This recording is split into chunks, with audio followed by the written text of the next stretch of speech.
नैनीताल से सीएम धामी को आपने सुना। आप खबरों में आगे बढ़ेंगे। एक बड़ी खबर सामने आ रही है। कांग्रेस सांसद मणिकम टैगोर का आरएसएस पर विवादित बयान सामने आ रहा है, जहां मणिकम टैगोर ने आरएसएस की तुलना अलकायदा से कर दी है। कांग्रेस सांसद मणिकम टैगोर ने आपत्तिजनक बयान देते हुए कहा कि अलकायदा की तरह आरएसएस भी नफरत फैलाता है।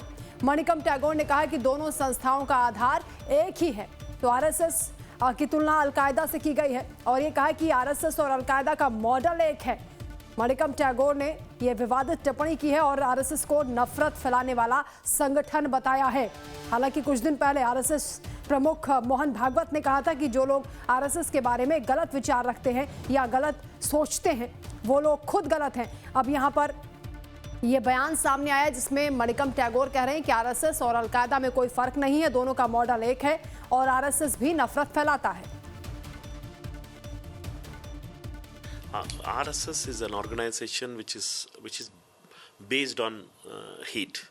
It is based on hate. It breeds hate. It propagates hate. You can't compare with that organizations. Even Al Qaeda is an organization which is found on hate, breeds on terror, does terror and hate activities. Therefore, their structures may be different. But we need to understand Congress structure is completely different. Congress organization is a people-based organization. It is a love-based organization. It's a relation-based organization. It's a justice-based organization. It is a more inclusive organization. Therefore, it is uncomparable to compare with these kind of organizations. So you're comparing RSS with Al-Qaeda? I'm saying that RSS base is hate. Al-Qaeda's base is hate. That only I'm saying. तो एक तरफ आज कांग्रेस का स्थापना दिवस है, 140वां स्थापना दिवस कांग्रेस मना रही है, तो वहीं आरएसएस को लेकर कांग्रेस के सांसद इस तरह की टिप्पणी कर रहे हैं और कह रहे हैं कि अलकायदा और आरएसएस का एक ही मॉडल है।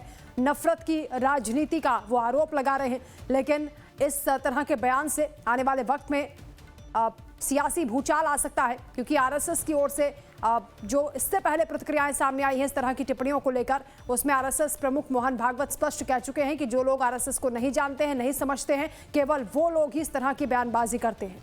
तो कांग्रेस के सांसद हैं मणिकम टैगोर, जिन्होंने ये बयान दिया है, आरएसएस को अलकायदा का मॉडल बता रहे हैं, एक आतंकी संगठन से आरएसएस की तुलना करते हुए दिखाई दी है।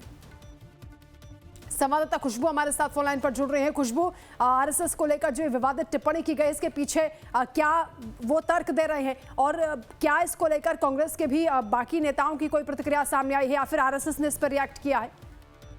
देखिए, बिल्कुल जिस तरीके से मणिकम टैगोर ने आरएसएस की तुलना अलकायदा से की है, ये कोई पहली बात नहीं है। जब इस तरीके से कांग्रेस नेताओं के निशाने पे आरएसएस रहा हो, हाँ, इस बार ये जरूर कहा जा सकता है कि एक तरीके से कि जो सीमाएं हैं उसका उल्लंघन किया गया है। आरएसएस की तुलना जो है वो अलकायदा से करके, एक आतंकी संगठन से करके, ये जरूर कहा जा सकता है कि मणिकम टैगोर ने अपनी सीमाओं को जरूर उल्लंघित किया है। हालांकि अभी तक कांग्रेस की तरफ से इस पे कोई टिप्पणी नहीं आई है, ना तो अभी कोई ऑफिशियल स्टेटमेंट आरएसएस की तरफ से आया है। फिलहाल देखना ये होगा, क्योंकि जिस तरीके का ये बयान है, जरूर जाहिर सी बात है, आप भी जिक्र कर रही है कि राजनीतिक भूचाल ले आने वाला बयान है, हो सकता है, तो वो जरूर कहा जा सकता है कि बहुत बड़ा बयान है और इस बयान के बाद राजनीतिक निशाने पे वो जरूर आएंगे। लेकिन जिस तरीके से आप कांग्रेस के तमाम नेताओं के बयान देखिए, आरएसएस को लेकर जिस तरीके से उनके बयान होते हैं, हर बार कहा जाता है कि कांग्रेस नेताओं की तरफ से कि आरएसएस जो है वो नफरत फैलाता है, आरएसएस जो है हिंदू मुस्लिम की राजनीति करता है और तमाम चीजें, चाहे वो क्रिसमस के वक्त के टाइम भी देख लीजिए, आरएसएस को निशाना बनाया गया। उससे पहले भी देश में जो भी चीजें होती हैं, कांग्रेस की तरफ से बार बार कहा जाता है कि बीजेपी के साथ मिलीभगत करके ये आरएसएस का एजेंडा चलता है। तो इस तरीके का कोई बिल्कुल खुशबू, विचारधारा से आप मतभेद रख सकते हैं, लेकिन इस तरह आतंकी संगठन के साथ तुलना करना ये अपने आप में हैरान करता है। शुक्रिया आपका तमाम जानकारी के लिए।